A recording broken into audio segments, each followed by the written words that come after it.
Thank you, everybody, for coming. Please join us for breakfast anonymously sponsored. We also have the base medrash learning continuing this morning, as does every morning during the week.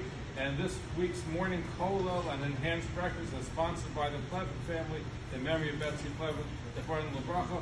We're looking for sponsors for this week. But on Monday, lately, I hope to have a very special abura and a special breakfast. Anybody who wants to sponsor and who can sponsor Monday's special abura at breakfast, please see Rabbi Brenner.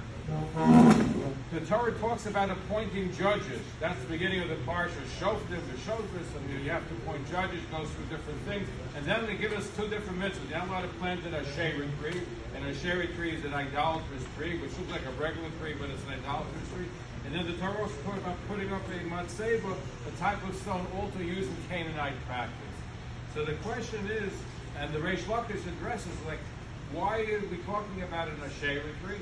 So according to Reish Lakish, one who appoints an unqualified judge is like he planted an Asheira Tree near the altar. That's what Reish Lakish says.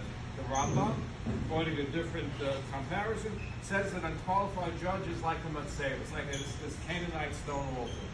So the question is, you can say many things. You can say, if a judge is like somebody spilling blood, why comparison to a Asheira? Why comparison to a matzeva? What's the Torah trying to teach us? Because they're juxtaposed next to each other, and there seems to be some connection between that. So I think in the name of Rabbi Menachem Ben Zion Sachs, we saw a very interesting explanation. A tree, you're able, when a wind blows, a tree sways in the wind. The matzeva is hard. If the wind blows, it doesn't sway at all. So I think that according to what Rabbi Ben Zion Sachs is looking at, this is a metaphor for how a judge can be. A judge can't be blowing with the wind, whichever way the wind blows, like a politician, whichever way the wind blows, that's how they blow. A judge can't be like that. But at the same time, a judge can't be rigid like a stone.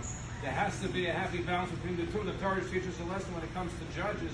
The judge has to know the halacha, of course, he has to know when he can bend and when he has to stand resolute. And that's an important lesson for judges, and that's why Asheira and matzeva are juxtaposed next to the laws of shoftim and shotis. Have a wonderful day.